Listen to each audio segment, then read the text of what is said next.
तो हेडिंग डालो सालाक तंत्र।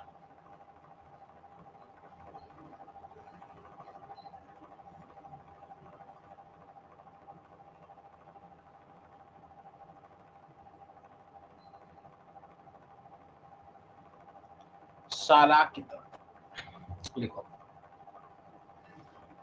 लिखो सालाक्य तंत्र के आद्य उपदेष्टा, सालाक्य तंत्र के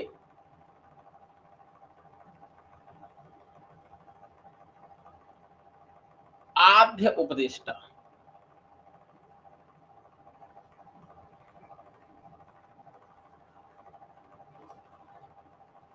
लिखो विदेह देश के राजा निमि,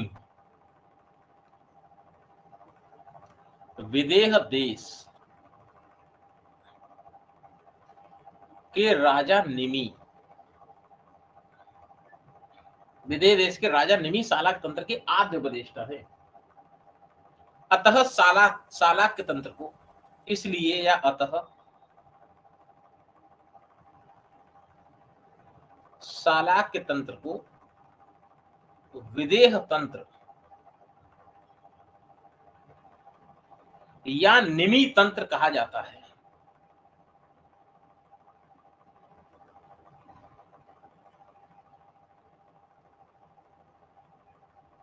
विदेह तंत्र या निमि तंत्र कहा जाता है सालाक्य तंत्र को, इसलिए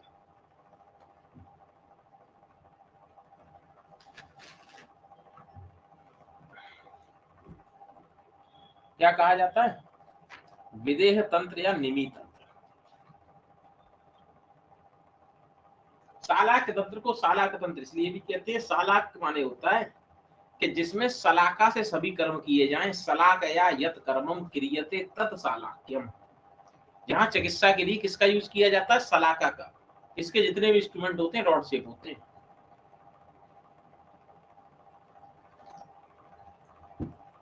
इसलिए इसे सालाक्य तंत्र कहते हैं। लिखो डेफिनेशन लिखो,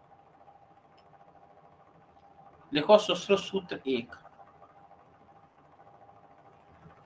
कौन बताएगा डेफिनेशन? अविनाश है? नहीं है, नहीं है। बताओ। वो सर सलाक्यम नाम ऊर्ध्वशत्रुगतानां रोगाणां श्रवण नयन वदन घ्राण आदि संस्कृतानां व्याधीनां उपशमनार्थं सलाक्य यंत्र परिधानार्थ च। बहुत बढ़िया। किस चैप्टर में आया ये भी बताओ। सुश्रुत सूत्र 1 में आया था, उसमें 31 में। लिखो, बहुत इंपोर्टेंट डेफिनेशन है जो पता होनी चाहिए कि तत्र शालाक्यम नामम,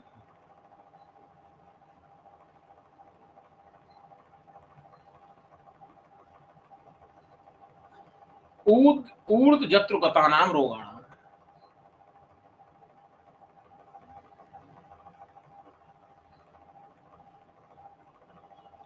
ऊर्ध्व जत्रुगतानां रोगाणां श्रवण नयन वदन घ्राण आदि, श्रवण नयन वदन घ्राण आदि संस्कृतानां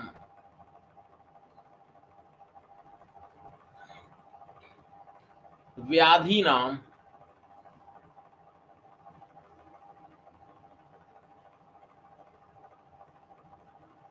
उपशमनार्थम च, उपशमनार्थ और सलाका यंत्र परिधानार्थ च, सलाका यंत्र परिधानार्थ च। सुश्रुत सूत्र स्थान पहले चैप्टर का श्लोक है। क्या कहते हैं कि सालाक के किसे कहते हैं, सालाक तंत्र ऊर्ध्व जत्रुगतानां रोग, जिसमें ऊर्ध्व जत्रुगत रोग कौन कौन से, श्रवण माने नेत्र, सॉरी कर्ण के, नयन नेत्र के, वदन माने मुख के, घ्राण माने नासा के, आदि में आश्रित संस्कृतानाम व्याधि नाम, आदि में आश्रित व्याधियों के उपशमन के लिए जिसमें चिकित्सा की जाती है, और सलाका यंत्र परिधानार्थम, और किसका प्रयोग किया जाता है इसके निवारण के लिए, व्याधियों के निवारण के लिए? सलाका यंत्र का प्रयोग।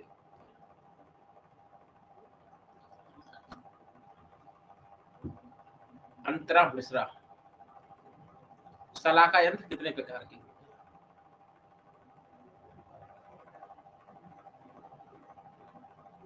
$28। बहुत बढ़िया। कौन कौन से?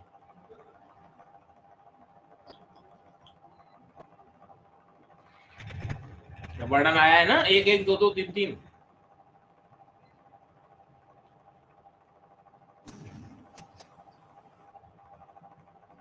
क्योंकि ये हम पढ़ रहे हैं सुश्रुत का उत्तर तंत्र, और मैंने जो क्वेश्चन पूछा है वो पूछा सुश्रुत के सूत्र स्थान से, यंत्र से। तो उत्तर तंत्र पढ़ने से पहले आपको यंत्र आना चाहिए।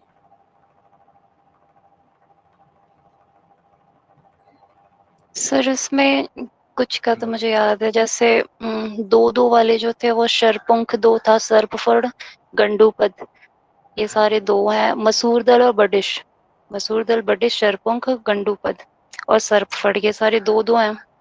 और एक में था, एक तो मूत्रमार्ग शोधन था एक, और सर मूत्रमार्ग शोधन, और एक अर्बुद, नासा अर्बुद, वो भी एक एक है।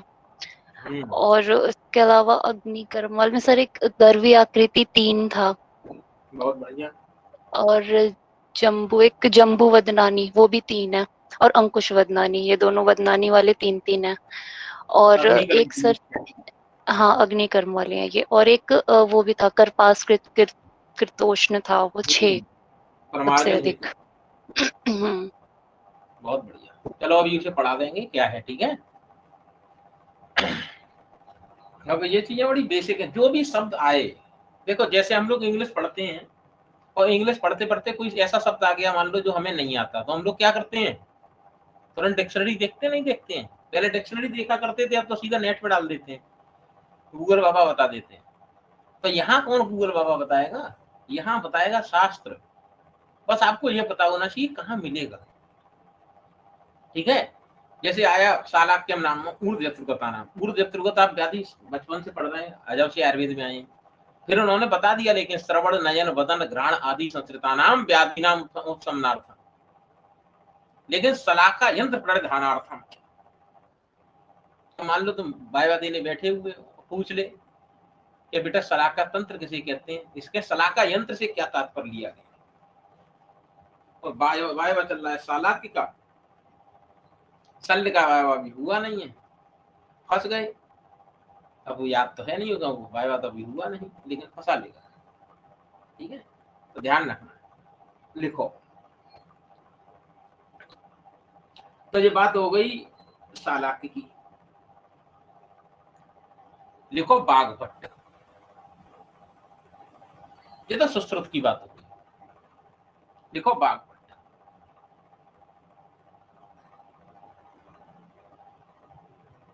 लिखो सालाक्य को किस नाम से डिनोट किया है? ऊर्ध्वांग शब्द से लिखा है।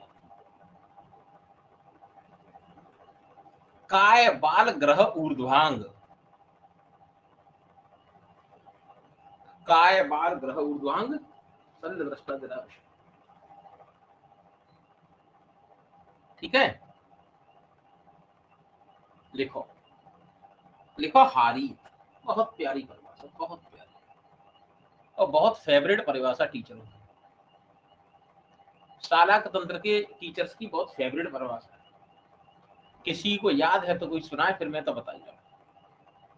सर शिरोरोगा, नेत्ररोगा, कर्णरोगा, विशेषतः भ्रूकंठ शंखमन्याशु, ये रोग समन्विता। आगे, आगे की लाइन फिलिंदी ब्लैंक करो। सौम्या, युक्ति, सुरभि, आशु, चौड़का,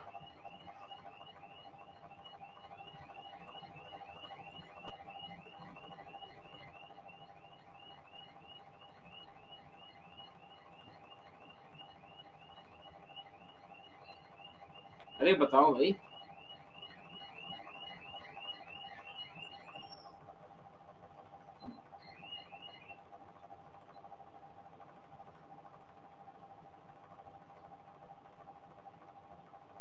तेषां प्रतिकार करो नश्य वर्ती अंजन अभ्यंग मुख गंडूष। देखो देखो, शिरो रोगा, नेत्र रोगा, कड़ रोगा, विशेषता। सोवर्डिका ने किताब कॉपी बंद करके छोड़ दिया, पढ़ा दिया बॉस ने, छोड़ दिया बस। जो दोबारा पढ़ा रहे हैं इनको, शिरो रोगा, नेत्र रोगा, कर्ण रोगा विशेषतः,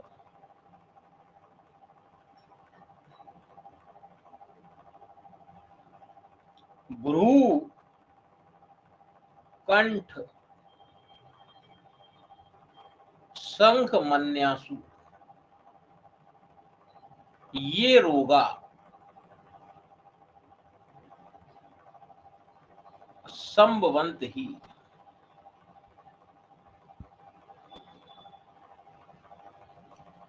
तेषां प्रतिकार कर्म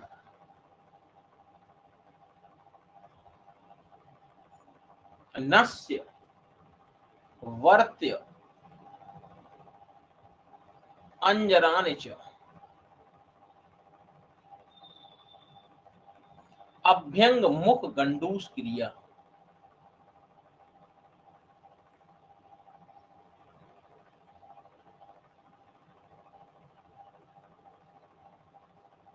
सालाक्य संहिता,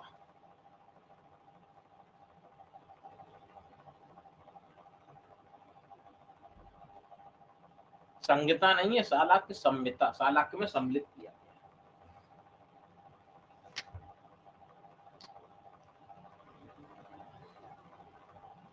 ठीक है, बॉस आखिरी वाला लाइन एक बार पढ़ देंगे फिर से। अभ्यंग मुख गंडूस क्रिया, अभ्यंग मुख गंडूस क्रिया। अभ्यंग करेंगे, मुख से गंडूस कराएंगे, क्रिया माने चिकित्सा। इन चिकित्साओं को जो सम्मिलित किया जाता है वो साला।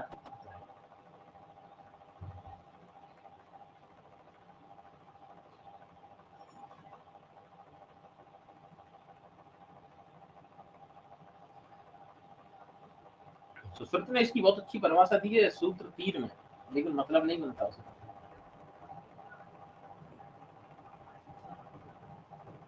ठीक है, लिखो अगली लाइन से।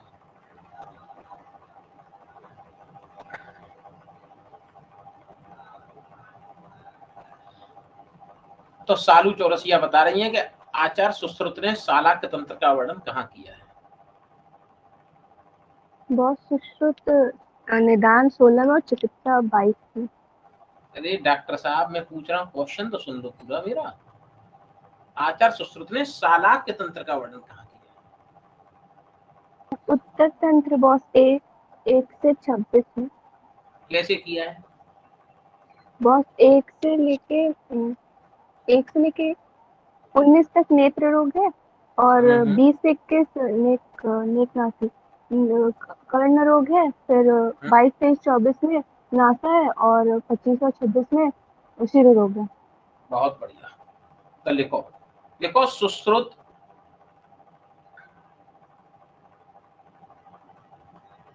संहिता के उत्तर तंत्र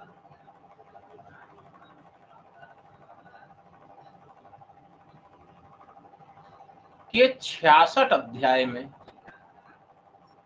66 अध्याय में से मैं प्रारंभ के 1 से 26 तक, ब्रैकेट में लिख लो 26 अध्यायों में, 26 अध्यायों में सालाक्य तंत्र का वर्णन।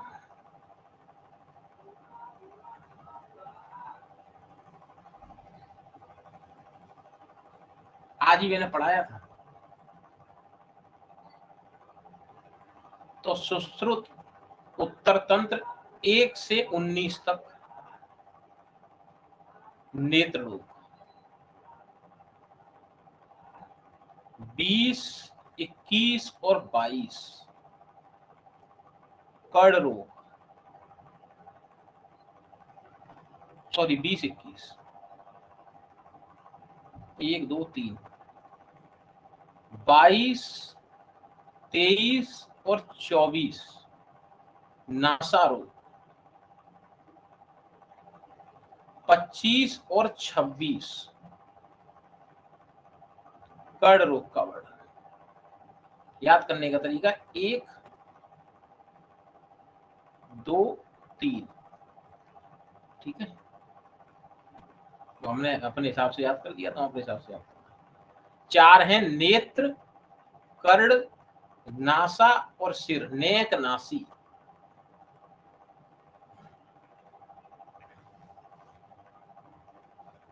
ठीक है, ये तो सालाक का वर्णन कर दिया। और सालाक का वर्णन कहाँ किया, देखो सुश्रुत संगता निदान 16,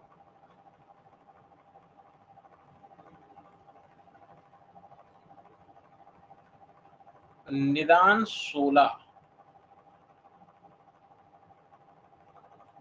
और चिकित्सा 22 में मुख रोग का वर्णन।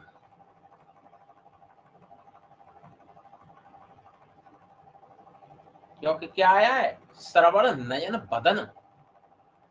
यहां देखो क्या क्या आ गया, नयन आ गया, श्रवण आ गया, बदन में भी आ गया, नासा आ गई, ठीक है। श्रवण नयन बदन ग्रहण आ गया, ठीक।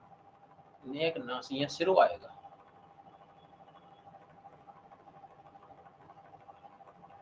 बचा केवल क्या, बदन बचा, बदन, बदन माने मुख, बदन मुख को कहते हैं।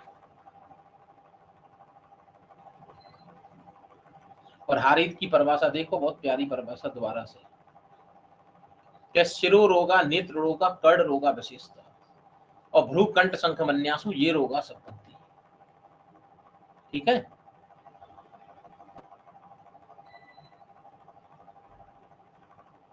तो ये बात आ गई सुश्रुत की। देखो चरक,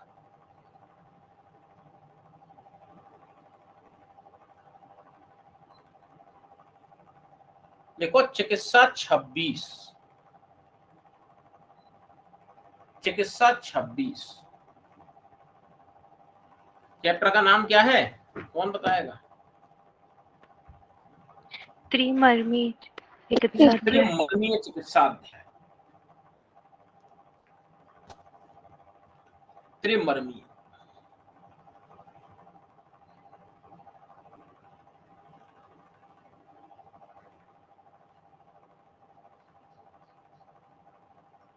सुश्रुत में कितने चैप्टर बताए सालाक्य के,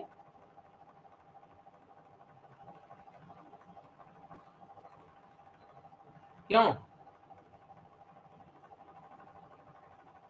सुश्रुत ने सालाक्य की 26 चैप्टर, और चरक ने किस चैप्टर में वर्णन कर दिया, 26 चैप्टर।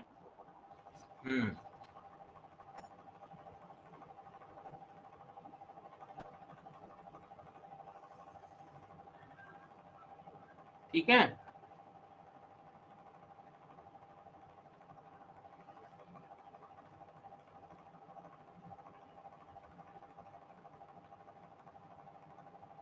देखो आगे,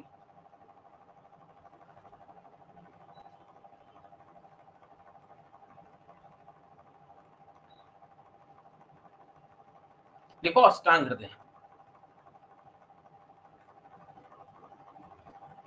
आचार्य चरक ने जो है एक जगह और वर्णन किया है सालाक्य का, लिख लेना सिद्धि 9 में। तो चैप्टर का नाम क्या है,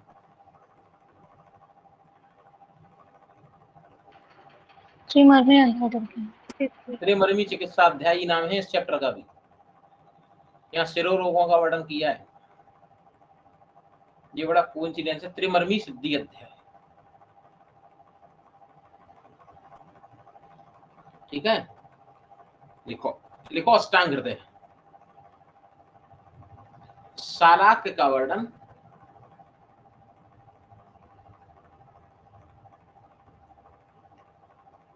उत्तर तंत्र 8 से 24 में किया है, 8 से 24 तक। बॉस हाँ चरक सूत्र 17 में भी है। हाँ 17 में तो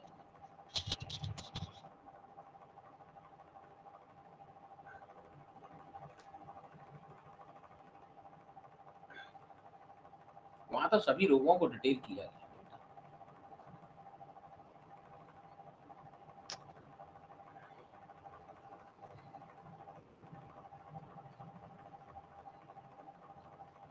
ठीक, अष्टांग हृदय उत्तर तंत्र 8 से 24 तक। तो नॉर्मल कंसेप्ट हो गया कि सालाक का वर्णन कहाँ कहाँ किया है। मान लो आपको रेफरेंस देखना हो तो तुरंत जाके देख सकते हैं। लिखो लिखो सालाक तंत्र के ग्रंथ लिखो। मान लो आपको सालाक के लिए बुक लेनी हो तो कौन कौन सी लोगे? कभी कभी क्वेश्चन बना देता निम्न में से कौन सा ग्रंथ सालाक तंत्र का नहीं है? लिखो विदेह तंत्र,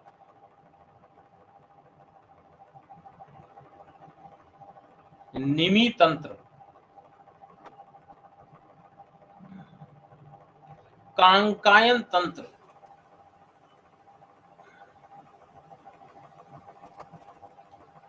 गागर्ग तंत्र, गालव तंत्र, इसको ऐसे लिखो गार्ग,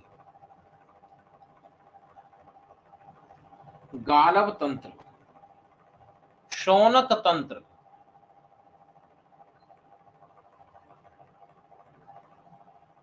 कराल तंत्र। ये पूछता है बहुत, कराल तंत्र कौन सा है, किसका है?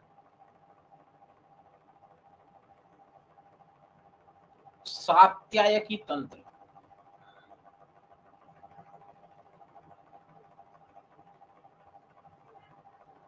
भद्र शौनक तंत्र, चक्षुष्य तंत्र,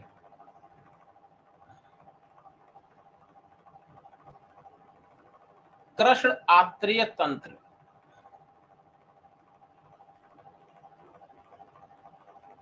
कात्यायन तंत्र,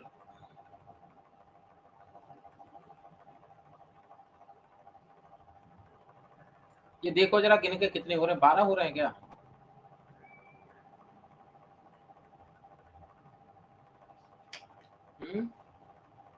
जी बॉस।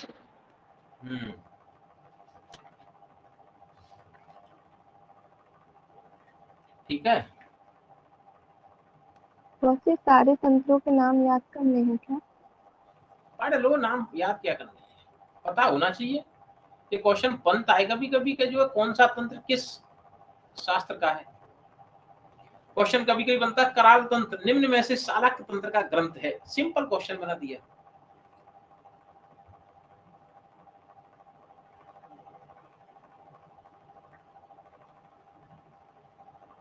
ये गागर के गालव जो हैं, कांकायन, ये जो है शिष्य थे भगवान धन्वंतरी के। ये क्लास नहीं आते थे, कभी कभी कभी आते थे। ठीक है, तो इनका नाम रख दिया गया। इन्होंने फिर जो तंत्र की रचना की वो थी सालाक तंत्र। ठीक है, जो निमी जो है ये मेन है। ठीक है, निमी है। निमी जो है वही उन्मेष निमेश वाला कंसेप्ट यहीं से आया है। ठीक है, उन्मेष निमेश वाला कंसेप्ट। एक्चुअली कंसेप्ट क्या था, जो इक्ष्वाकु पुत्र निमि थे, इक्ष्वाकु के पुत्र थे निमि, भगवान राम के वंश के हैं, इक्ष्वाकु वंश के हैं। ठीक है, इन्होंने क्या किया, महर्षि वशिष्ठ को एक यज्ञ करने के लिए प्रार्थना की। तो महर्षि वशिष्ठ से बोला कि जो है आप एक यज्ञ मुझे करवाइए। वशिष्ठ ने बोल दिया कि तुम जो प्रतीक्षा करो कुछ दिन, मैं जरा एक काम कर रहा हूं। ठीक है, निमि राजा थे, वशिष्ठ उनके राजवैद्य थे, राजगुरु थे। अब मना कर दिया, राजा को आ गया क्रोध। ठीक है, उन्होंने यज्ञ प्रारंभ कर दिया। ठीक है, निमि ने प्रतीक्षा नहीं की, यज्ञ को प्रारंभ कर दिया। तो वशिष्ठ ने क्या किया, उन्हें श्राप दे दिया नष्ट होने का कि तुम्हारा नाश हो जाएगा। तो गुरु आदमी नाराज हो गया, क्योंकि पहले तुमने हमसे पूछा क्यों, पूछे तो मना, हमने जो बोला उसको माना का ही। नष्ट होने का श्राप दे दिया। नष्ट होने के बाद नष्ट हो गए निमि, यज्ञ नहीं। लेकिन जैसे ही यज्ञ पूर्ण हुआ निमि दोबारा जीवित हो गए। ठीक है, निमि द्वारा जीवित हो गए तो निमि जीवित हो गए, निमि ने मना कर दिया कि मैं जीवित रहूंगा ही नहीं है। ठीक है, तो सभी देवी देवता इकट्ठे हुए, उन्होंने बोला भाई इक्ष्वाकु वंश के राजा हैं, बड़ा पुराना बहुत फेवरेट वंश है देवताओं का। तो उन्होंने बोला कि तुम सभी व्यक्तियों की पलकों पर निवास करोगे, नेत्र के आईलिड पर रहोगे। आईलिड जो होता है, नेत्र की पलकों पर रहोगे और तुमको निमि नाम से, निमेश नाम से जाना जाएगा। ठीक है, उससे जो है ये चीज उत्पत्ति हुई है। ठीक है, आगे समझ नहीं आया क्या मतलब है निमेश का? उन्मेष, निमेश। Yes sir. तो इनकी जो मृत देह था उसके मंथन किया देवताओं ने, बड़ा बढ़िया कहानी है इसकी। और जब मंथन किया उससे एक बच्चा उत्पन्न हुआ, उसको कहा गया जनक। ठीक है, देह से उत्पन्न हुआ था इसलिए उसको विदेह कहा गया। वैदेह, वैदेही कहा जाता है इसलिए। बड़ा अलग कंसेप्ट है। ठीक है, एक वैदेही निमि मिलते हैं जब चरक संहिता में संभाषा होती है रसों के लिए, तो उन्होंने क्षार के अलावा सातवां रस बताया है निमि ने, वहां भी निमि आए हैं। ठीक है, कराल बताई है, कांकायन बताई है। ठीक, गागर भी है, गालब है, सात्विकी है। ठीक, अर्जुन के मित्र हैं सात्विकी। चलो इतना हो गया, आगे बढ़ो।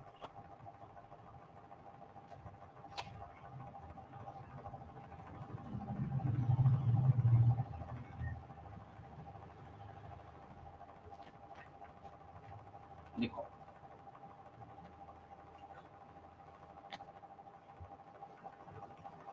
अब हम पहले पढ़ेंगे नेत्र रोग। तो थोड़ी गणना हम जो नेत्र रोगों की कर लेंगे। हेडिंग डालो नेत्र रोग।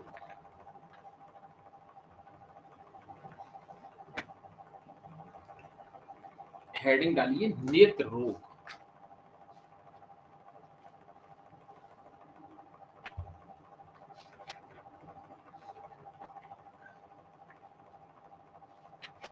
ठीक है,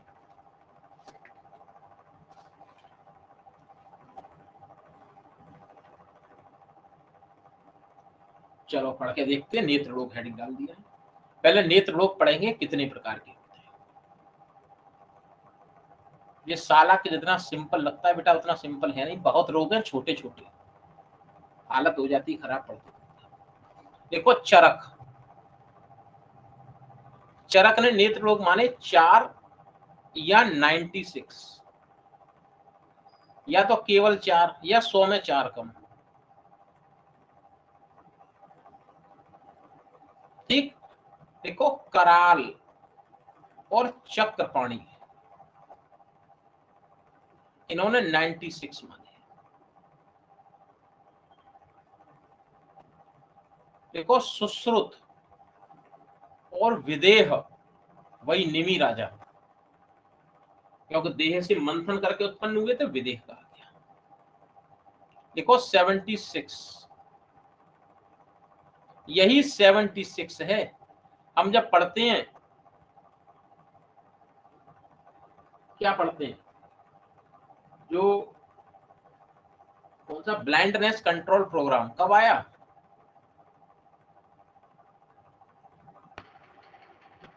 1976। NPCB, national programme of control blindness, 1976 में आया। नेत्र रोग होते ही 76 है। लिखो बागभट्ट और सारंगधर 94। अब देखो 7 + 6 = 13 और 9 + 4 = 13। भूल जाओ कभी तो। देखो माधव, भाव प्रकाश, योग रत्नाकर, देखो 78। देखो सात्यकी, देखो 80। सात्यकी के 80।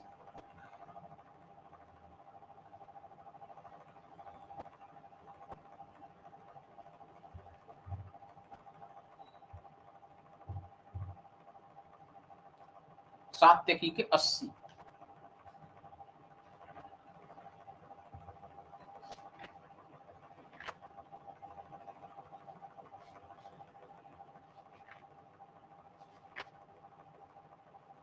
ठीक है,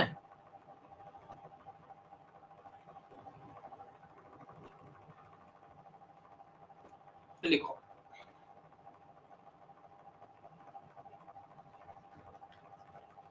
लिखो नेत्र रोग का सामान्य निदान लिखो।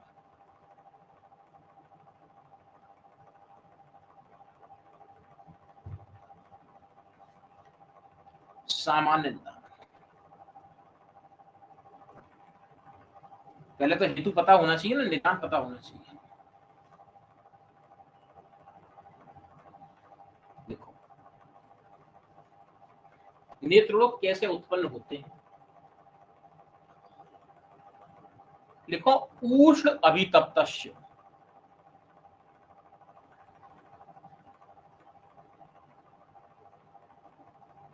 उष्ण अभितप्तस्य जले प्रवेशात्।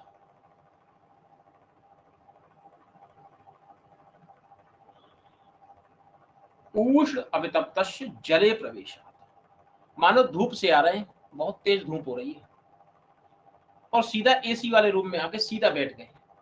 जले प्रवेश, जरूरी नहीं पानी में जाना है।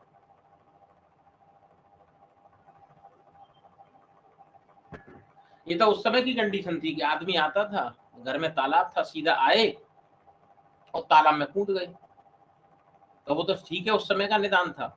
लेकिन आज के समय में इसको कैसे कोरिलेट करोगे।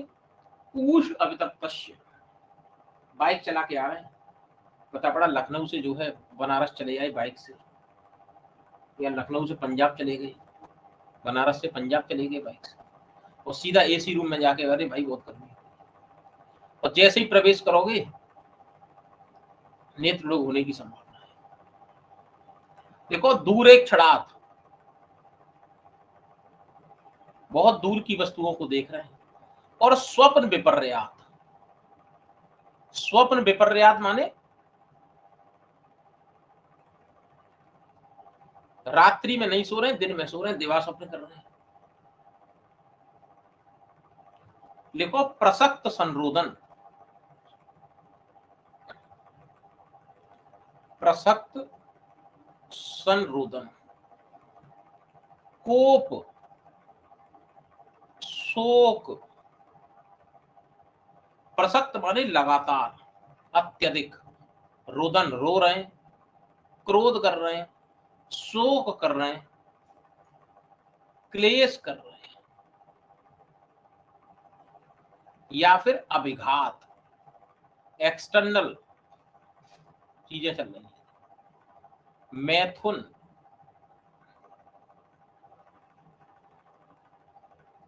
ये तो हो गए निदान।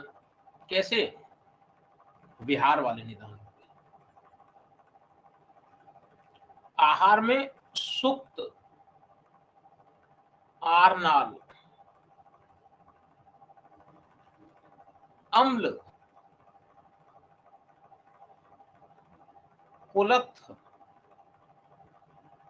मांस, उड़द वाला सेवन। ठीक है, देखो अति स्वेद, अति धूमपान,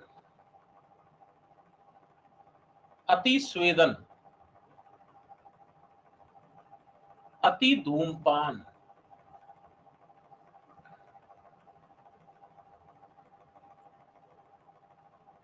छर्दी वेग धारण,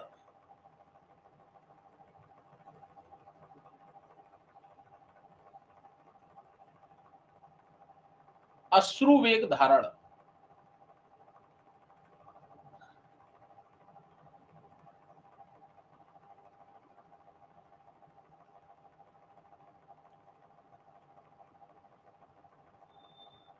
अति वमन। बहुत बेसिक निदान है।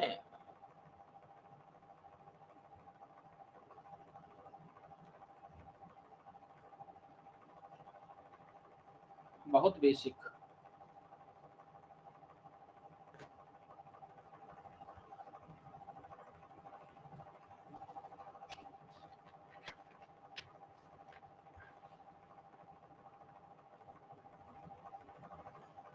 ठीक है, तो हमने पढ़ा उष्ण अपतप्तस्य जले प्रवेशात, ये किसका निदान है? नेत्र लोक का निदान है। नीचे नोट डाल के लिखो, जल क्रीड़ा, देखो अवश्याय जल क्रीड़ा किसका निदान है? कर्ण रोग का। कर्ण रोग। कर्ण, कर्ण रोग का निदान।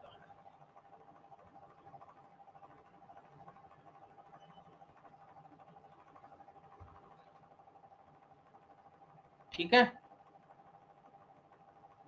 नोट डाल के लिखो।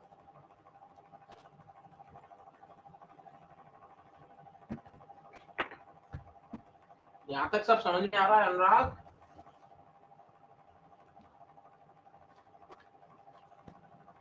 Yes boss. नहीं समझ में आवे पूछ लेना। Yes boss. क्या नाम है, एक लड़की आई नहीं, क्या नाम है इसका बेटा, जो भी नया स्टूडेंट है पूछ लेना, जो भी ना समझ में। ठीक है,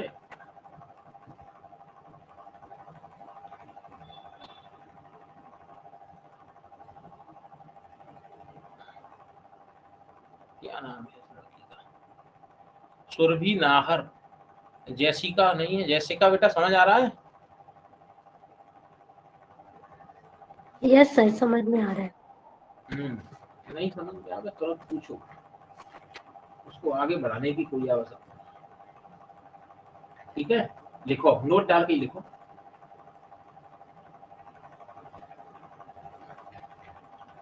लिखो अक्षी रोग, अक्षी रोग।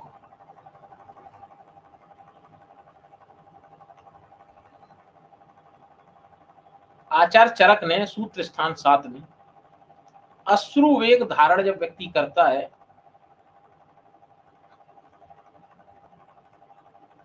उससे बताया कि अक्षी रोग उत्पन्न हो जाते हैं। ठीक है,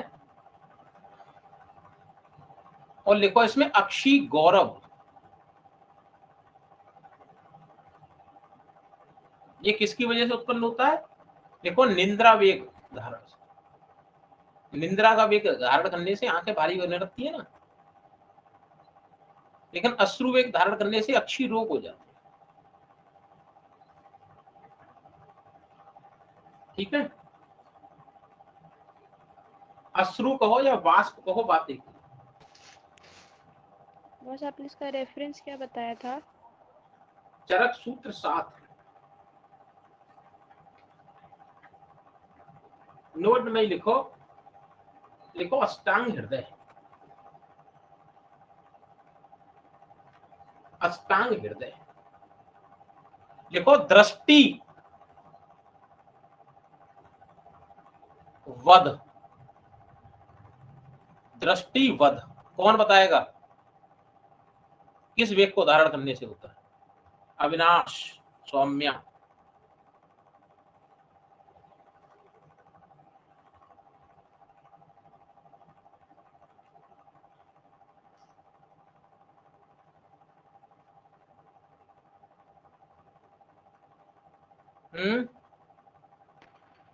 बस ध्यान नहीं आ रहा अभी।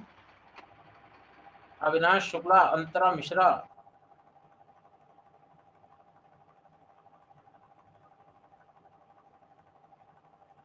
लिखो अपान वायु वेग धारण,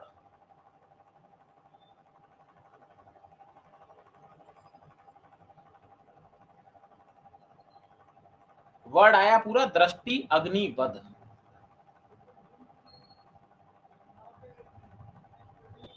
दृष्टि अग्नि वध, दृष्टि और अग्नि का नाश हो जाता है। तुमने देखा होगा आज की कंडीशन में अपान वायु का सब लोग वेग धारण करते हैं। ठीक है, गैस किसी को पास होनी है, पास करेगा ही नहीं। क्यों नहीं करेगा? क्योंकि किसी पार्टी में बैठा है, किसी मीटिंग में बैठा है। अब गैस पास करेगा तो भैया लोग हंसेंगे। ठीक है, तो इसलिए आदमी रोक लेता है। अपान वायु पास नहीं होती बहुत से लोगों को, पेट ही साफ नहीं हो रहा तो अपान वायु क्या पास होगी।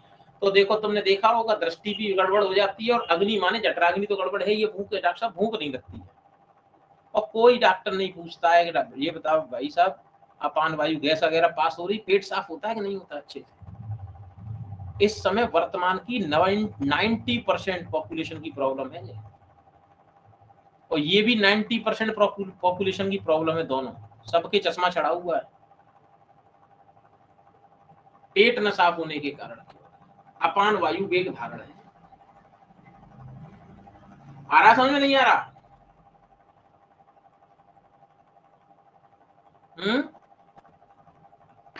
जी बस। बहुत बेसिक कंसेप्ट है, बहुत बेसिक। और अपान वायु केवल, अपान वायु का मतलब केवल गैस पास होना नहीं, अपान वायु के क्या क्या कारण है कौन बताएगा? हैं स्वर्ण का तुम बताओ जरा, अपान वायु क्या क्या करती है, इसलिए तुम दिखाते नहीं। और मूत्र मल और शुक्र का विसर्ग करती और शुक्र मल मूत्र का विसर्ग करती है। शुक्र मूत्र सक्रंत च अपानम स्थानम अंतरस्थ शुक्र मूत्र सक्रंत च और सृजत आर्तव गर्भोच युक्ता स्थान स्थिताश्य, उनको जो है सृजन भी कराती है, उनको युक्ता स्थान स्थिताश्य, ये अपने स्थान पर स्थित भी रखती है। तो अगर सेलुलर लेवल पर हम देखें किसी भी सेल्स से, भाई जाहिर सी बात है कोई सेल है तो उसको उसका अपना खुद का मेटाबॉलिज्म भी होगा, मेटाबॉलिज्म होगा तो उसमें कुछ बनेगा भी और उससे कुछ निकलेगा भी, इसमें कुछ बनेगा भी और इसमें कुछ निकलेगा भी, बनेगा तो निकलेगा, तो इसका भी तो अपान वायु काम करेगी नहीं करेगी। हर सेल के अंदर वायु है, हर सेल के अंदर पित्त है, हर सेल के अंदर कफ है, ठीक है। तो वायु का काम क्या है, अगर सेलुलर लेवल पर वायु गड़बड़ हो गई है तो सेल कैसी हो जाएगी, टॉक्सिक हो जाएगी। क्यों? उसके अंदर जो भी शुक्र मूत्र वगैरह बिड़ वगैरह बनना है वो निकल ही नहीं रहा है। इसका मतलब मिड़ मूत्र बिड़ का मतलब केवल ये नहीं है जो तुम बिड़ और मूत्र को समझ रहे हो, सेलुलर लेवल पर बात कर रहे हैं। केवल एकमात्र अपान वायु ऐसी है डॉक्टर साहब, जब इसके आप निदान पढ़ेंगे ना तो अपान वायु का निदान में केवल एक वर्ड आता है गुरुता। अपान वायु का निदान है गुरु। अगर पांचों वायुओं को देखा जाए, व्यान वायु, प्राण वायु, समान वायु, उदान वायु और अपान वायु, तो सबसे गुरुता के सबसे गुरु वायु होती है अपान वायु, सबसे गुरु। और इसका जो निदान आया है, इसके निदान में भी कंसेप्ट आया है कि गुरु अन्न सेवन से होती है उत्पन्न, ठीक है। अब तुम कहोगे बॉस ऐसा तो कहीं नहीं आया है, वायु के तो एक ही गुण बताए गए, वायु लघु होती है, पता है नहीं बताया गया, ठीक है। इसको इसका कंसेप्ट बड़ा प्यारा कंसेप्ट है इसका। व्यान वायु क्या काम करती है, समझना चाहो तो बताएं, अन्यथा आगे बढ़े, बताओ समझना चाहते हो?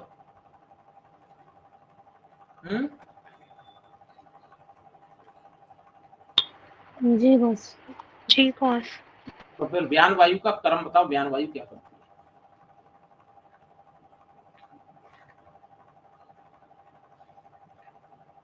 अरे व्यान वायु क्या करती है?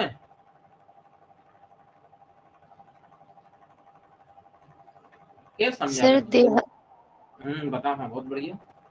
सर देहम व्याप्नोति सर्वम तु व्यान शीघ्र गति निर्णाम गति प्रसारण आक्षेप निमेश आदि क्रिया सदा, निमेश आदि क्रिया सदा। और व्याने रस धातु ही विक्षेप उचित कर्मणा युगपतो सर्वतो अजरसम देहम विक्षिप्ते सदा। आया नहीं आया? व्यान वायु क्या करती है, रस का संवहन करती है पूरी बॉडी में।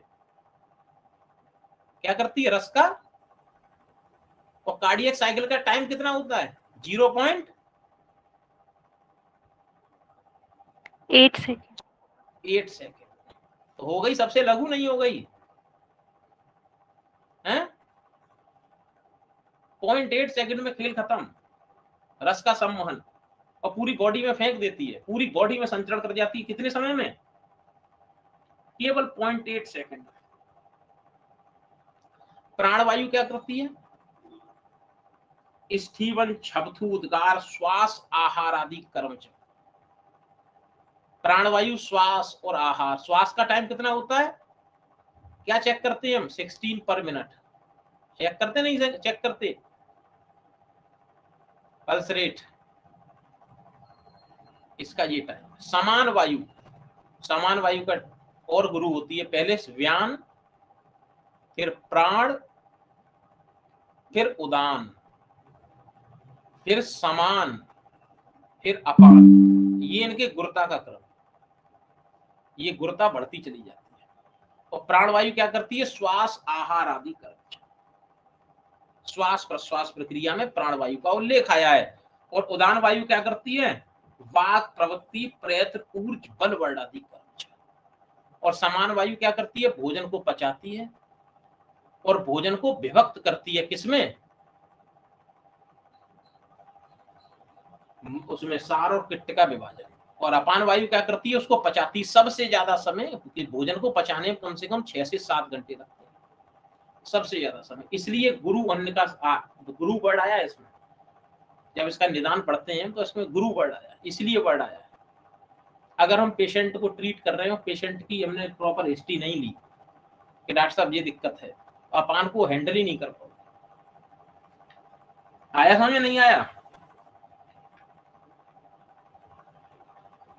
अरे डॉक्टर साहब समझ में आया कि नहीं? नहीं समझ में आया तो आ गया बस।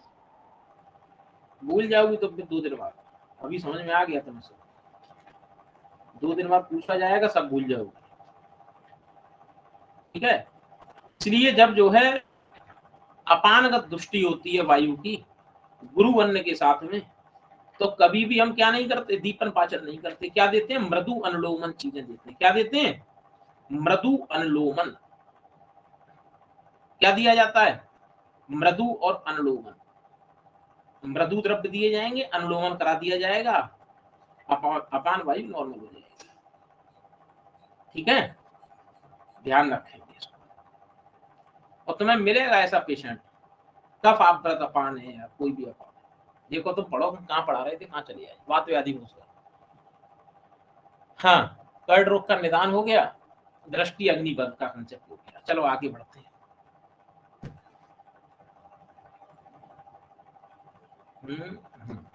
चलो लिखो भाव प्रकाश, एक निदान भाव प्रकाश का भी लिखो और योग रत्नाकर दोनों लिखो। द्रव अन्नपान, ज्यादा मात्रा में लिक्विड अन्नपान ले रहा है पेशेंट, दिक्कत आ जाएगी नेत्र। द्रव अन्नपान अति निषेवणात्,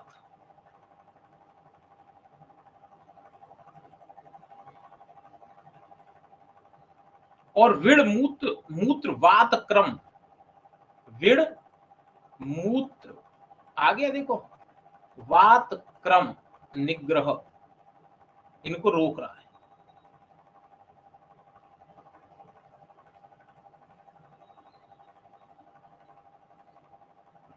तो क्या संप्राप्ति क्रिएट होती है, ये देखते हैं, लिखो। लेकिन संप्राप्ति क्रिएट होने से पहले क्या आएंगे, पूर्व रूप बनेंगे। तो पहले पूर्व रूप लिखो, लिखो पूर्व रूप।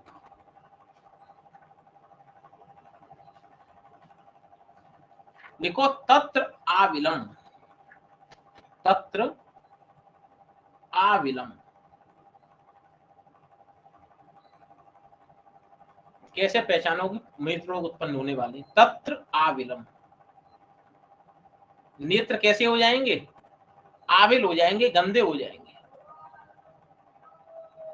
सरंभ, इन्फ्लामेशन हो जाएगा, कंजक्टिवाइटिस हो सकती है। तत्र आविलम सरंभ अश्रु कंडू उपदेहवत, अश्रु कंडू उपदेहवत,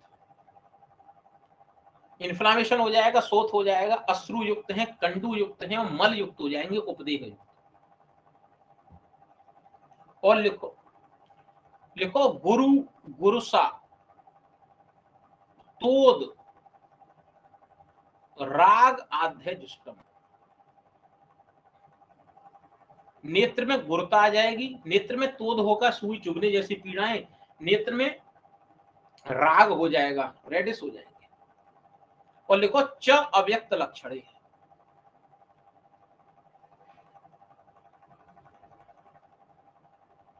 च अव्यक्त लक्षण है।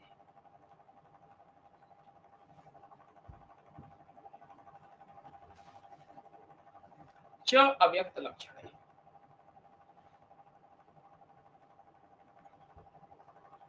और क्या होगा, देखो ससूल वर्तम कोशेषु, पेन होगा कहां में, वर्तम में, वर्तम कोशेषु,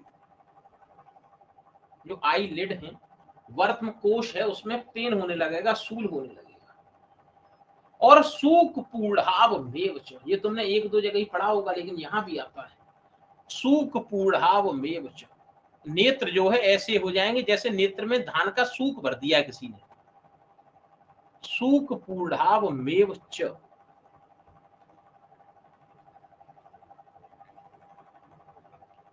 सूक पूढ़ाव मेव च।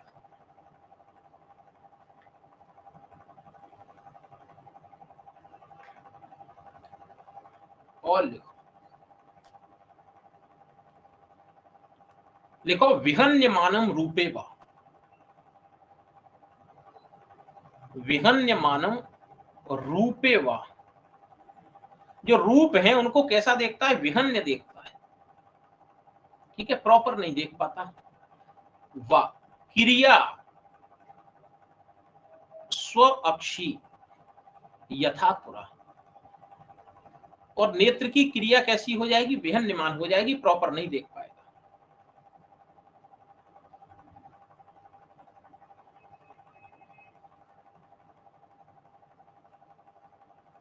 ठीक है, अरे समझ में आ रहा है कि नहीं आ रहा है। सुरभि नाहर जैसी का देशवाणी, समझ आ रहा है बेटा, सुरभि नाहर। यस सर, समझ में आ रहा है। आशु वर्मा, अनुराग मिश्रा,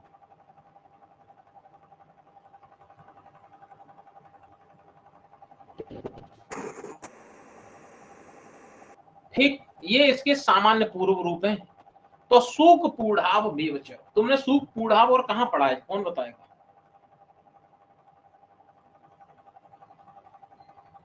पूर्व रूप में बॉस पढ़ा है, ये सूक्ष्म पूर्व रूप है कास गलाश्यता। का। क्या है कास का पूर्व रूप, नोट डाल के लिखो, क्या पूर्व रूप है, बोलो जरा एक कोई व्यक्ति, मैं भूल गया। सुपूर्ण गलाशिता कंठे कंटु भोजनाम अवरोधश। सूक पूर्ण गल आश्यता, ये किसका पूर्व रूप है, कास का। और सूक पूढ़ाव मेव च नेत्र रोग का पूर्व रूप है, सामान्य पूर्व रूप। और लिखो, लिखो भागवत का कंसेप्ट है, सूक पूढ़ाव नाशात्वम,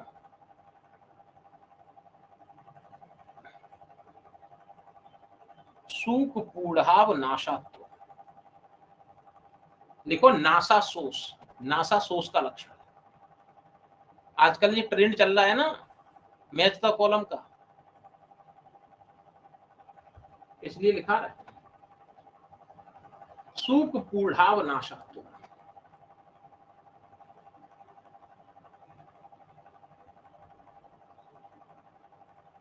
ठीक है, तो ये इसके पूर्व रूप है, एनआईए में पूछ भी चुका है सूक पूढ़ाव। तो ये बात हो गई। अब लिखो संप्राप्ति कैसे बनेगी इसकी, संप्राप्ति, संप्राप्ति से भी क्वेश्चन आजकल बहुत बन रहे हैं।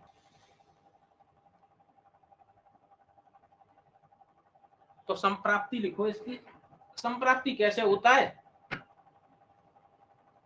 दोष कुपित होते हैं और क्या करते हैं, निदान सेवन से दोष कुपित हो जाते हैं और क्या करते हैं, लिखो, लिखो सिरा, सिरा अनुसार भी, सिराओं का अनुसरण कर, ऐसे लिखो, दोष कुपित होकर, दोष कुपित होकर, सिराओं का अनुसरण कर, सिराओं का अनुसरण करते हैं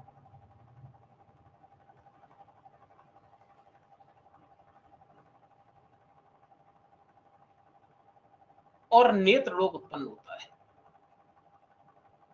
यहां सिराओं का अनुसरण लिखा है, वही ब्रैकेट में लिख लेना बागभट्ट पित्त अनुसारणी सिरा। बागवट कहते हैं पित्त अनुसारणी सिराओं का अनुसरण करते हैं। पित्त वह सिराएं जो होती हैं, 4 प्रकार की सिराएं बताई सुश्रुत ने सारी राठ में, कि वात वही सिरा, पित्त वह सिरा, कफ वह सिरा और रक्त वह सिरा। तो पित्त वह सिरा का अनुसरण करते हैं।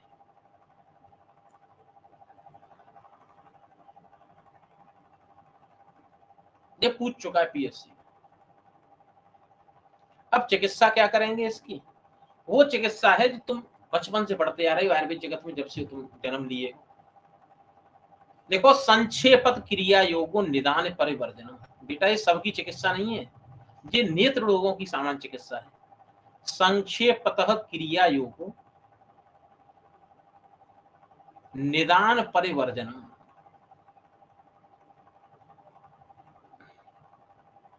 वातादीनां प्रतिघातः।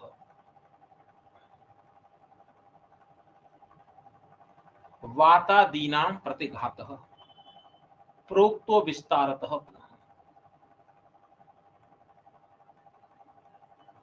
इसका रेफरेंस याद रखना, सुश्रुत उत्तर तंत्र 1।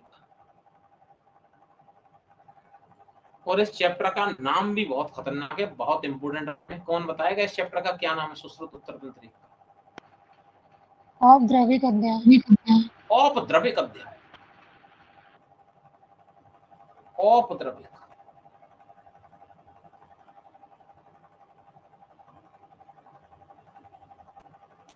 ठीक है। तो ये बहुत छोटा सा जो है तुम्हें वो बता दिया गया कि कैसे कैसे नेत्र रोग उत्पन्न होते हैं, क्या होता है क्या नहीं होता।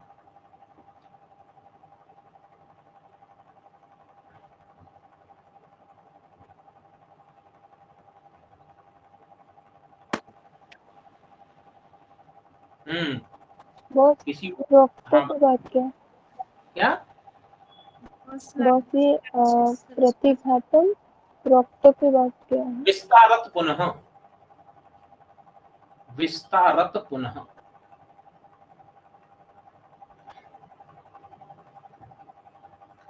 अब कुछ 1-2 चीजें और लिख लो छोटी सी, उसके बाद शुरू करते हैं किसको? नेत्र रोग।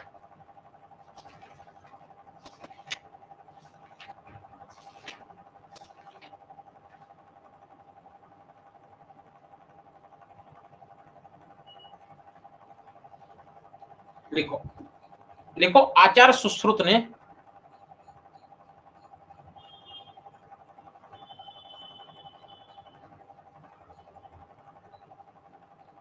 उत्तर तंत्र को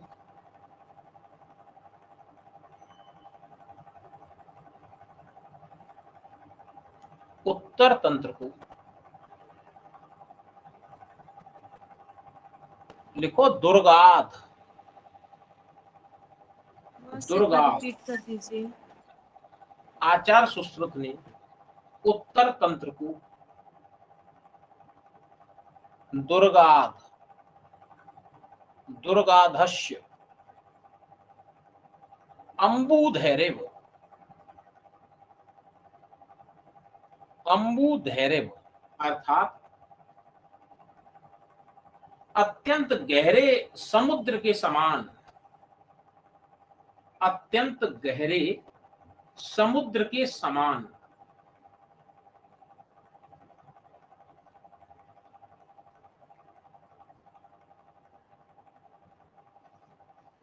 अत्यंत गहरे समुद्र के समान कहा है।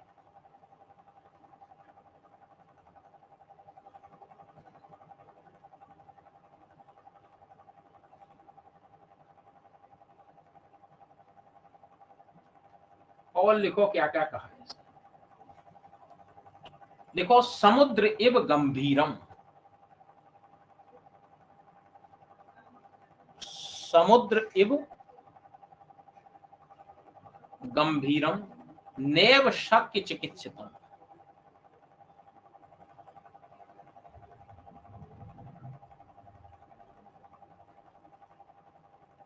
समुद्र इव गंभीरम नैव शक्य चिकित्सितम।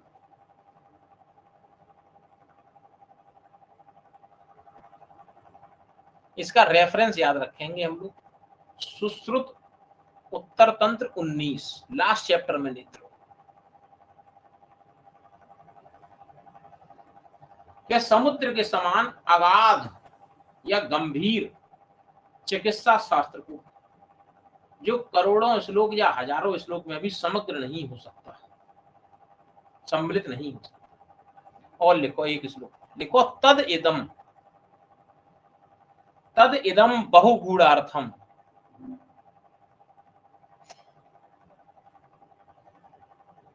चिकित्सा बीजम मीरितम।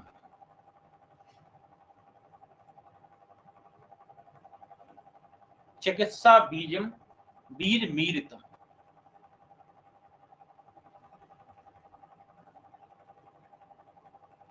इसका भी रेफरेंस सुश्रुत उत्तर तंत्र 19।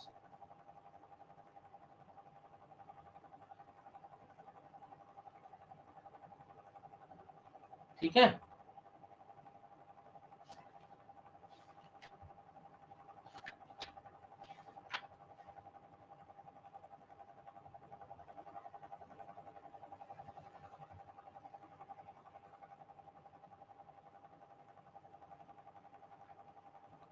आगे समझ में?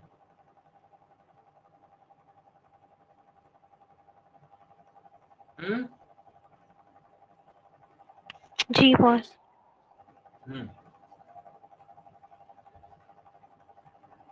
अब पढ़ के देखेंगे हम थोड़ा बहुत। अब शुरू करेंगे हम क्या, साला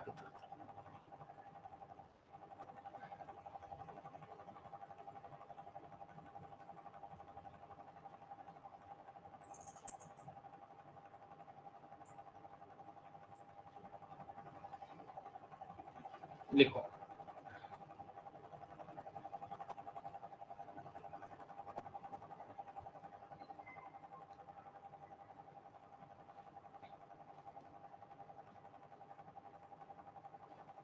लिखो नेत्र गोलक।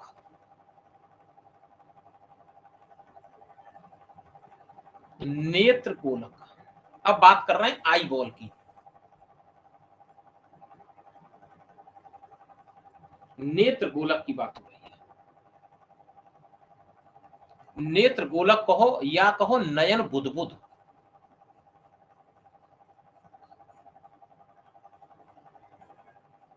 नेत्र गोलक कहो या कहो नयन बुदबुद।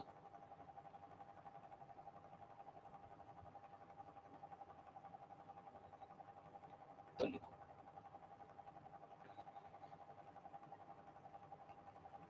तो लिखो नयन बुदबुद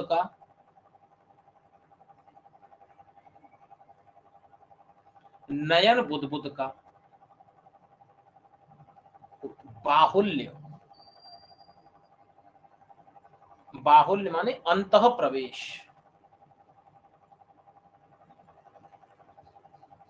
बाहुल्य। लिखो द्वय अंगुल। द्वय अंगुल, 2 अंगुल का।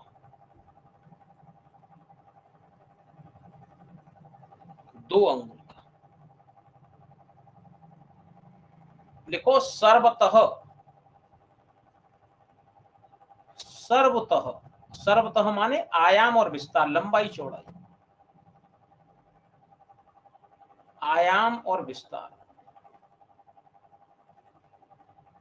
देखो 2.5 अंगुल। 2.5 अंगुल लंबा, 2.5 अंगुल चौड़ा।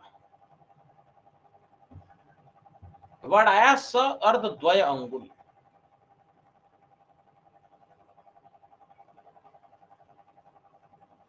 स अर्ध द्वय अंगुल।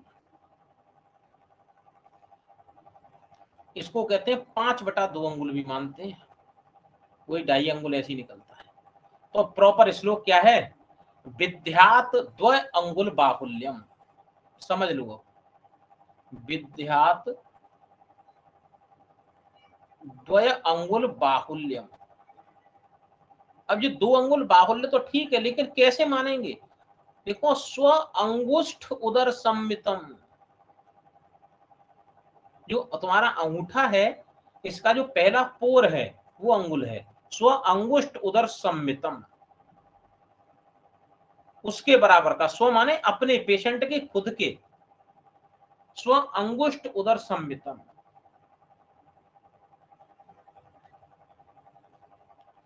और द्वय अंगुल सर्वतः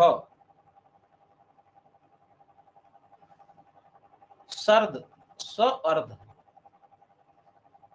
भिषक नयन बुदबुदम। लिखने का कोई मतलब नहीं, समझ लो बस। श्लोक है वही तोड़ के लिखा दिया मैंने। नयन बुदबुदम आया समझ में? अरे समझ में आ रहा है कि नहीं आ रहा है? Yes sir. तो 2 अंगुल क्या है? इसका अंतः प्रवेश प्रमाण है। अंतः प्रवेश प्रमाण क्या है? 2 अंगुल है। और इसका आयाम विस्तार कितना है? 5/2 अंगुल। ठीक, लिखो इसी में, लिखो vertical diameter of eye ball. Vertical diameter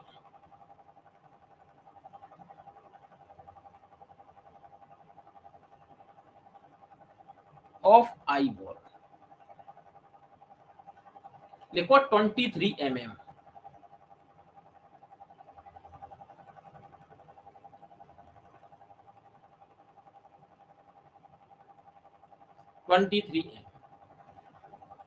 लिखो lateral oblique horizontal diameter of eye ball, देखो 23.5 mm।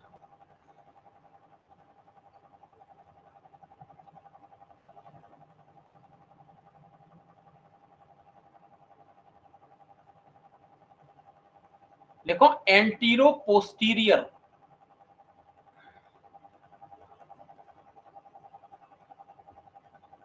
Diameter of eye ball,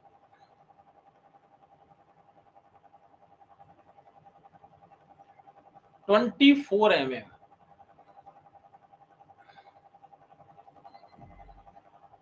24 mm। ये 3 पॉइंट है। सबसे ज्यादा एंटीरियर पोस्टीरियर, उससे कम लेटरल या हॉरिजॉन्टल, और सबसे कम वर्टिकल।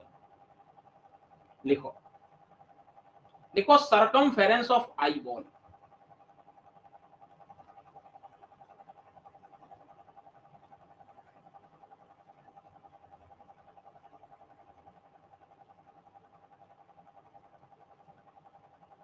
नेत्रलोक कितने होते हैं?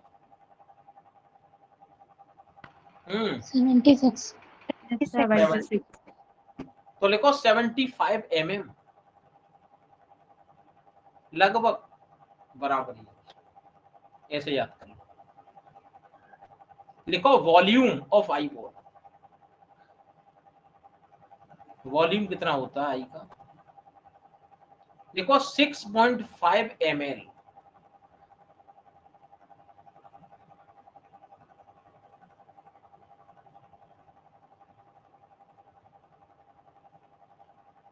वेट ऑफ आई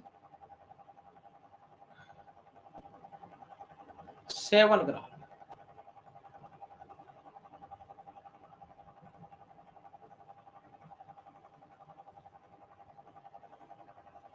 देखो IOP intraocular pressure 15.5 plus minus 2.57 mm H, plus minus 5 भी हो जाता है कभी कभी, लेकिन है 15। देखो वॉल्यूम ऑफ विट्रस, जो विट्रस ह्यूमर होता है 4 ml।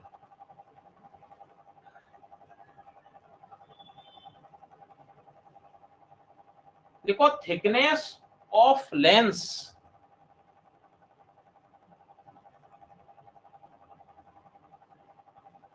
Thickness of lens,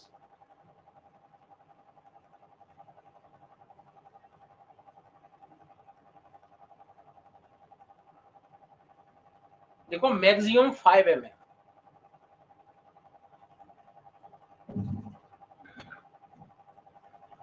maximum 5 mm।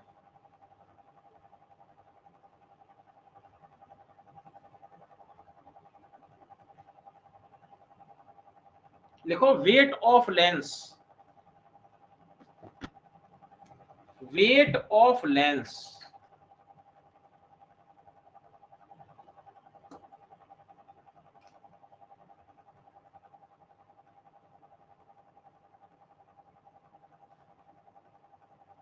Weight of lens देखो 135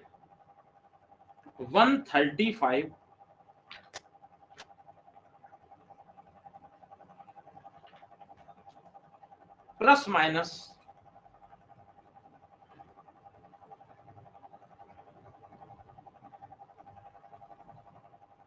135 प्लस माइनस 25.5 mg।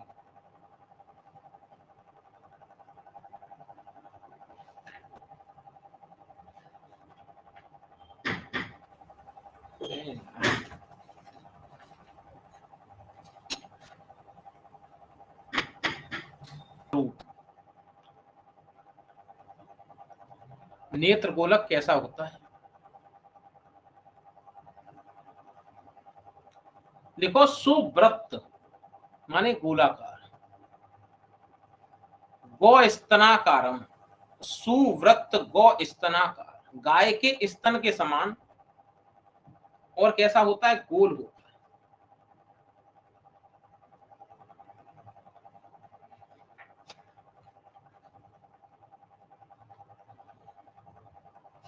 और कैसा होता है? गोल होता है।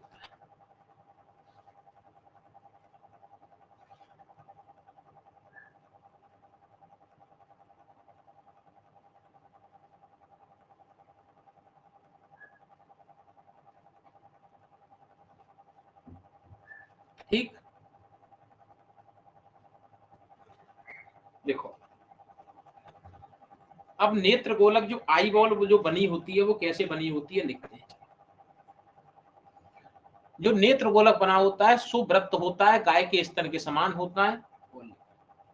देखो सर्वभूत गुण उद्भवम, पांचों जो महाभूत होते हैं उनसे बना होता है सर्वभूत गुणोद्भवम। पांचों प्रकार के जो महाभूत हैं उनसे बना होता है। तो कैसे बना होता है वो देखते हैं। लिखो आकाश, जो आकाश महाभूत है उससे अश्रु मार्ग बनता है, आकाशात अश्रु मार्ग। आकाश महाभूत से क्या बनता है? अश्रु मार्ग बनता है। तो अगर समझने को देख सकते हैं तो हम जो लैक्राइमल पैसेज ऑफ आई होता है, ये जो अश्रु मार्ग है ये क्या है? लैक्राइमल पैसेज ऑफ आई।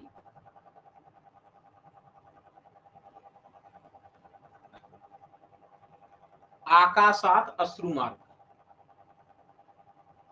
अग्नि तो रक्तम, अग्नि से क्या बनता है? पहले बात लिखो, आकाश श्लोक है वो तो। वात से क्या बनता है? कृष्ण, काला वाला जो पार्ट है कृष्ण भाग बनता है, the black part of the eye ball.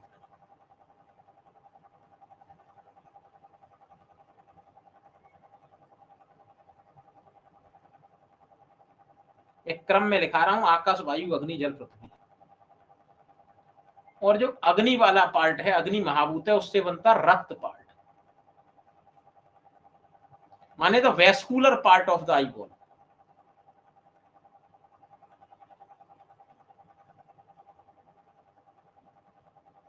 The vascular part of the eye ball. समझ में आ रहा नहीं आ रहा है? आशु वर्मा, अनुराग मिश्रा, अंतरा मिश्रा, जैसिका, हाँ जी सर। सुरभि नाहर, युक्ति, बेटा समझ आ रहा है? Yes sir. तो आकाश से बनता है अश्रुमार्ग, lacrimal passage of eye ball कह सकते हैं इसे, आई। और वात से कृष्ण पार्ट बनता है, मतलब द्रव्य part of the eye ball. अग्नि से रक्त पार्ट बनता है, the vascular part of the eye ball. इसे इससे कंपेयर किया जा सकता है। आकाश, वायु, अग्नि। और जल, जल से बनता है सित पार्ट।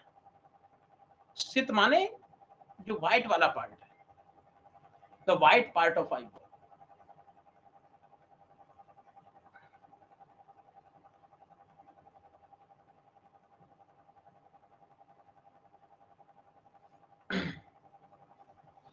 और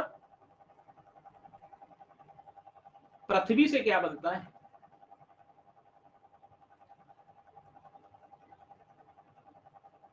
पृथ्वी से बनता है मस्कुलर पार्ट। क्या बनता है? Muscular part. पलम भुभो, भू माने पृथ्वी, पलम भुभो माने the muscular part of eye ball.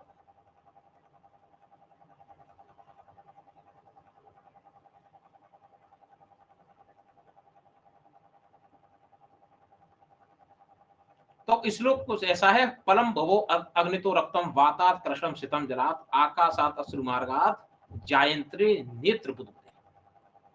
तो मांस भाग की उत्पत्ति में कौन सहायक महाभूत है? प्रधान महाभूत कौन है? पृथ्वी महाभूत। ऐसा नहीं कि 5 और बाकी 4 महाभूत नहीं होते, होते हैं, 4 महाभूत भी होते हैं, लेकिन प्रधान महाभूत कौन है? पृथ्वी महाभूत।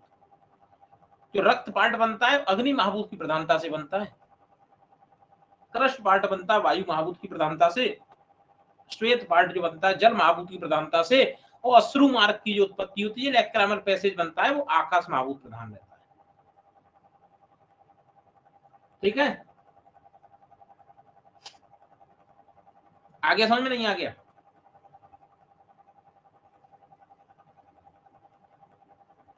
अरे समझ में आ रहा है?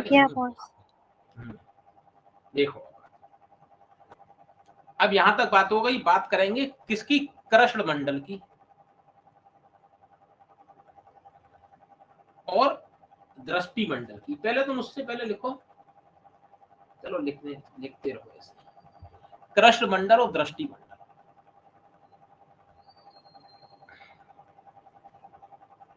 अब जो हमने नेत्र का आयाम जो पढ़ा था, नेत्र का आयाम क्या था? ऊपर देखो जरा, जो नेत्र का या नयन बुद्बुद का आयाम क्या था? 2.5 अंगुल। 2.5 माने 5/2, एक ही बात। तो कृष्ण मंडल जो होता है, नेत्र के आयाम का 1/3 होता है। नेत्र के आयाम का 1/3। तो नेत्र का आयाम कितना था? 5/2 इंटू 1/3 इजिकल टू कितना हो गया? 5/6। तो कृष्ण मंडल का प्रमाण कितना हुआ? 5/6। वर्ड आया नेत्र आयाम त्रिभागम तू। नेत्र आयाम त्रिभागम तू कृष्ण मंडल उच्चते। जो तुम्हारे आंख का, हमारी अपनी अपनी आंख का जो कृष्ण मंडल है, कृष्ण वाला पार्ट है, वो नेत्र के आयाम का 1/3 है, माने 5/6 उसका प्रमाण है। ठीक, ये समझ में आ गया?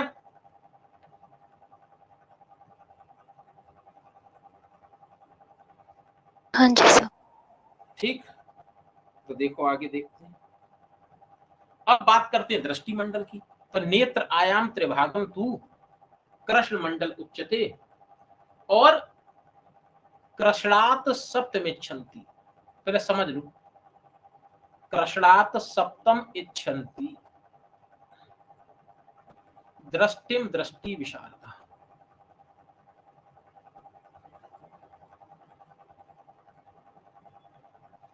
तो दृष्टि मंडल कितना होता है?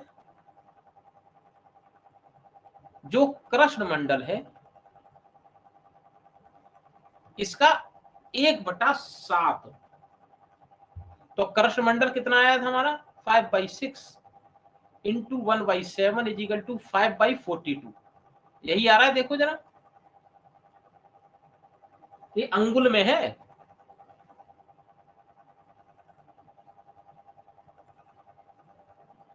आगे समझ में?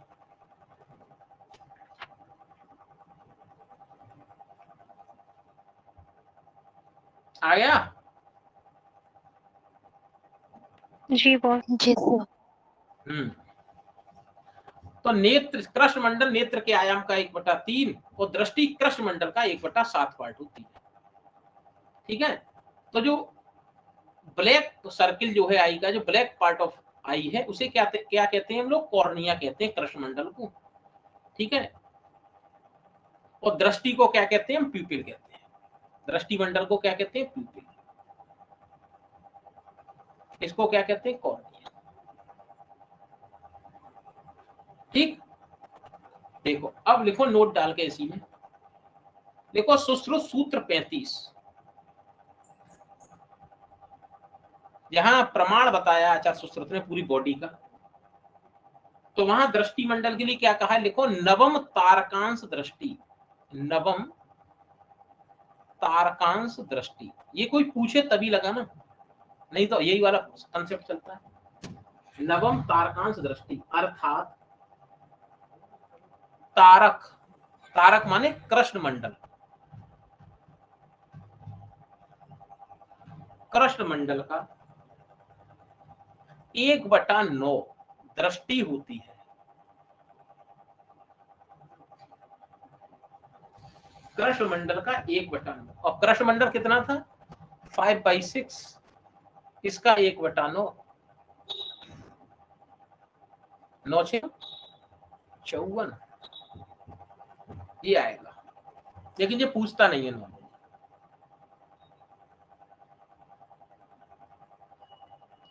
एक्चुअली ये ऐसे ले लिया गया, तुमने देखा होगा जो पीपल होती है वो लाइट की इंटेंसिटी के अकॉर्डिंग मूव करती है ना, तो जिस समय देखा होगा उसमें लाइट की इंटेंसिटी का कुछ रहा होगा।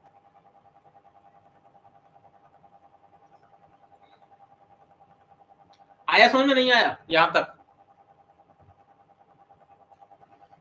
आ गया सर, आ गया सर। हाँ, अब लिखो अगला कंसेप्ट लिखो आगे।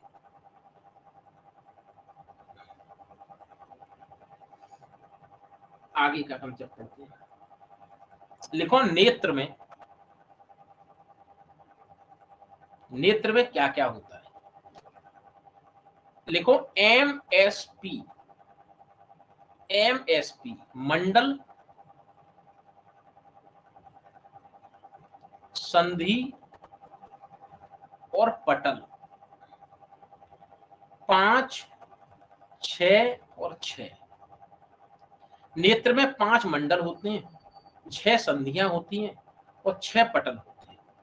मंडलानी च संदिश्यः पटलानी च लोचने यथाक्रम विजानीयात् पंच षट् च षडेव च।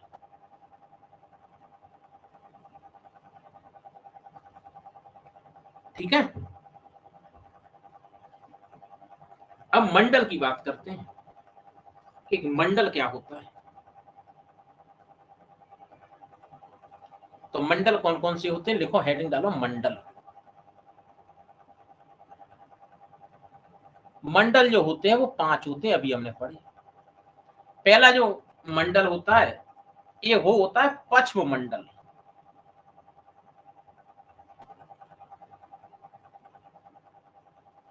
मंडल माने होता है किसी भी चीज की कोई सर्किल बना हुआ है उसे मंडल कहते हैं। जैसे मान लो कोई सर्कल ऐसे बना हुआ है तो मंडल है वो। तो लिखो ब्रैकेट में लिख सकते हो circle made by eyelashes, eyeless.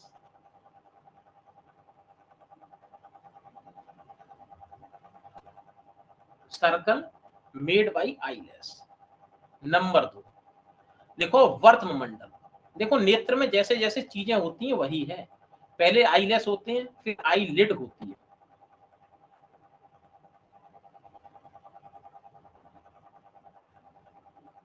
फिर लिखो श्वेत मंडल या शुक्ल मंडल,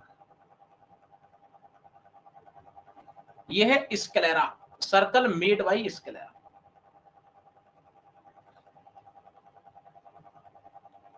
फिर है कृष्ण मंडल, सर्कल मेड बाई कॉर्निया। 5वां मंडल हो गया दृष्टि मंडल। Circle made by pupillary margin.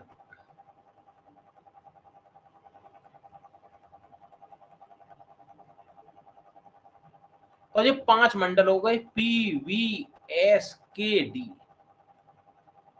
P V S K D, पश्चिम, वर्त, शुक्ल, कृष्ण और दृष्टि। रटने की भी आवश्यकता नहीं, अपनी आंख को तो पेपर में लेके जाओगे ना। सबसे आगे क्या है? आईलेस, फिर क्या है? आईलिड, फिर क्या है? स्केलेरा, फिर कॉर्निया, फिर papillary margin, sorry pupillary margin. ठीक है? अरे आया समझ में? नहीं आया? आ गया सर। यस सर, आ गया। कुछ लोग श्वेत मंडल को ही स्केलेरा भी कहते हैं, कंजक्टिवा भी कहते हैं, सॉरी हाँ श्वेत को।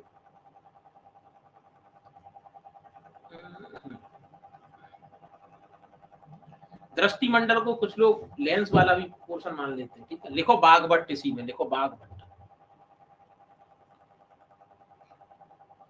बागवट, बागवट ने मंडल कितने माने? 4 मंडल माने, 5 नहीं माने, 4 माने। कौन सा नहीं माना? पश्चिम मंडल नहीं माना।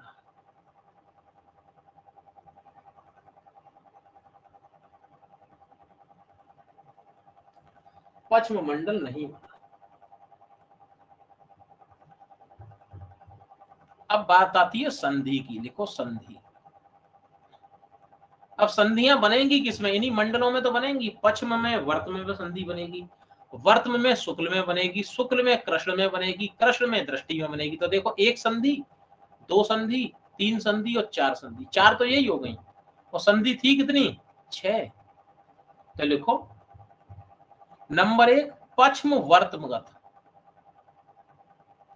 पश्चिम वर्तमगत संधि।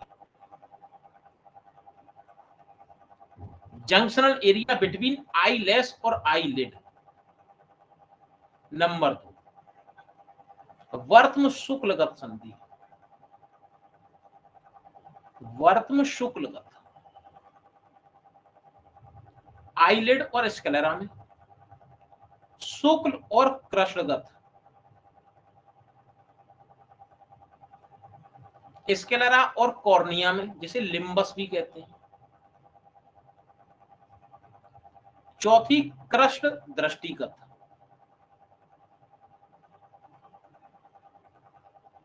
ठीक है, जो पेरिफेरल कॉर्निया पिपलरी मार्जिन में बनती है। 4 ये हो गई। 5वां लिखो कनीनक संधि, कनीनक। और 6वीं लिखो अपांग संधि।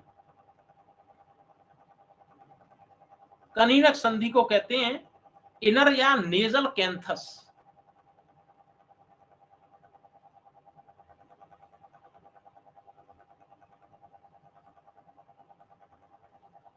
और अपांग संधि को कहते हैं आउटर और टेम्पोरल कैंथस। अभी मैं याद करा रहा हूं, टेंशन मत लो। देखो मान लो जैसे ये आई है, तो जो नाक के बराबर में संधि होगी वो कनीनक संधि होगी, नाक के पास कनीनक संधि। और जो कान वाली संधि होगी, जहां भ्रू पुक्ष अंत, जहां पर आईब्रो समाप्त हो रही है, वो अपांग संधि है, टेम्पोरल कैंथस। याद रहेगा?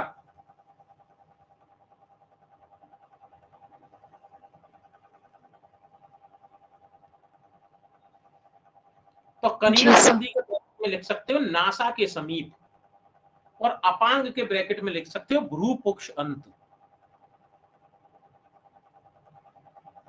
कनीनक संधि कैसी है? नासा के समीप। ये नासा वो वाला नहीं, अमेरिका वाला, तुम्हारी वाली नाक है। जैसिका समझ में आ रहा है बेटा? क्या नाम है? सुरभि नाहर, अनुराग मिश्रा, आशु वर्मा, अविनाश, युक्ति। Yes sir. Yes sir. समझ में आ रहा है कि बहुत अच्छा लग रहा है? ये तरीका ठीक है पढ़ाने का?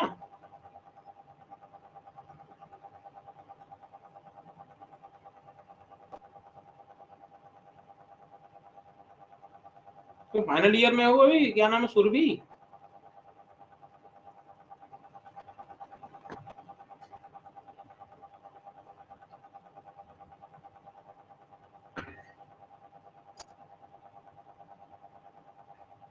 लिखो आगे, लिखो पटल। अब बात करते हैं पटल की, माने कवरिंग की बात कर रहे हैं। कवरिंग कितनी है? 6 कवरिंग है। कैसे हैं 6 कवरिंग? लिखो, 2 वर्तमुखत,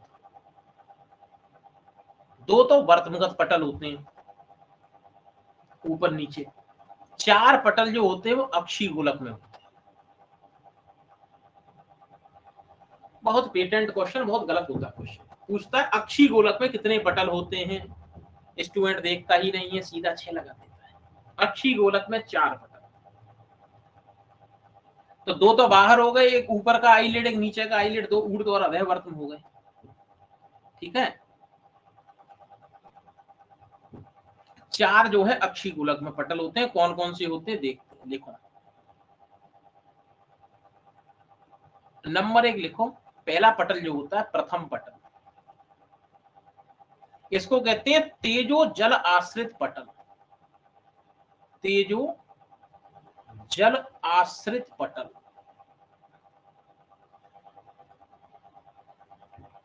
तेजो जल आश्रित पटल। ऐसा माना जाता है ये तेजो जल आश्रित पटल जो है वो वेस्कुलर पार्ट है।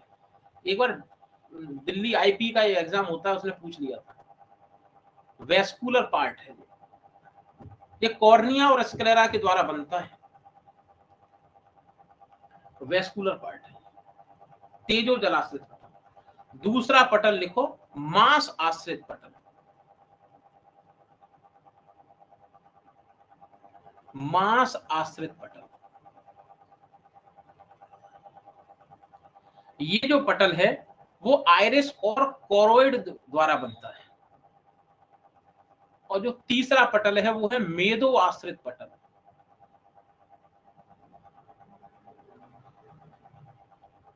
मेदो आश्रित पटल ये विट्रस, ह्यूमर और लेंस के से बनता है, ऐसा माना जाता है। और चौथा पटल है अस्थि अच्छी आश्रित पटल। ऐसे लिखो, अस्थि आश्रित, वर्ड है अस्थि आश्रित, अस्थि आश्रित।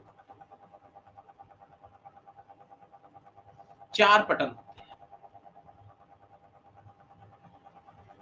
रेटिना वाला। इन चारों को मिला के लिखो, लिखो इन चारों पटल की स्थूलता।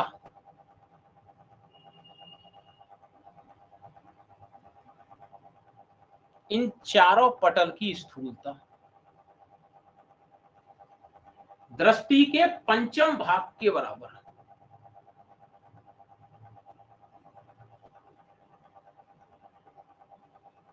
पंचम भाग माने 1/5। और दृष्टि कितनी थी?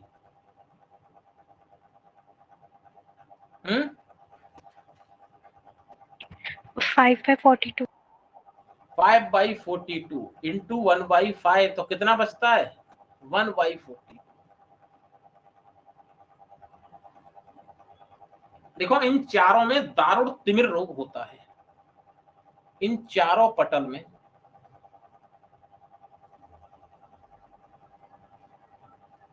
दारुण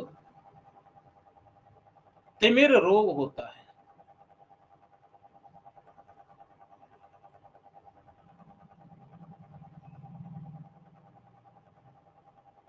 ठीक है, अब ये आंख जो है तुम्हारी, जो नेत्र जो है, ऐसे ही है क्या? बिल्कुल इसी से बंधी हुई है कि नहीं बंधी हुई है? हैं? ऐसी घूम रही है आंख, बाहर क्यों नहीं निकल के चली आती है जी? हैं? मंडल बताए, संधि बताई, पटल बताए, बाहर क्यों नहीं निकल के आ रही है? तो क्यों नहीं निकल के आ रही है? लिखो, देखो, शिरा,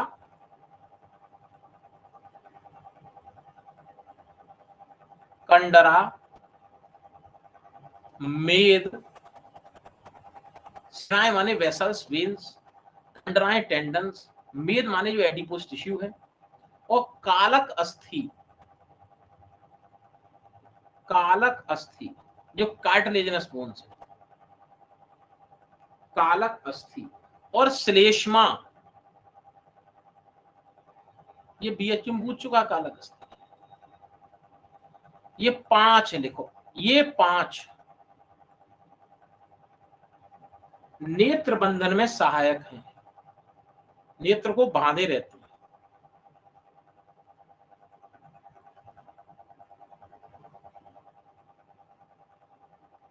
ये नेत्र को क्या करते हैं, बांधे रहते हैं।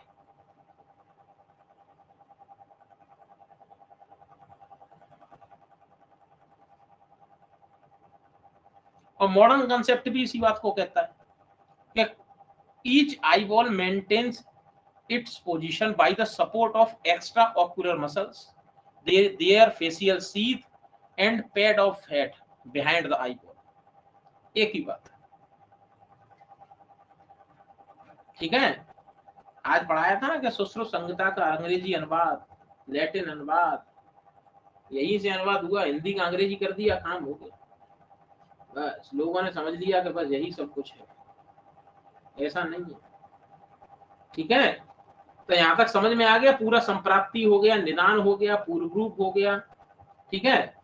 अब पढ़ेंगे हम किसको, अब नेत्र रोग पढ़ेंगे। हेडिंग डाल लो, नेत्र रोग वर्गीकरण, नेत्र रोग वर्गीकरण। पूरा पेज लगेगा डॉक्टर साहब, 2 से 3 पेज में पूरा नेत्र रोग आ जाएगा, वर्गीकरण, क्लासिफिकेशन ऑफ नेत्र रोग। नंबर ए डालो, दोषानुसार वर्गीकरण, दोषानुसार,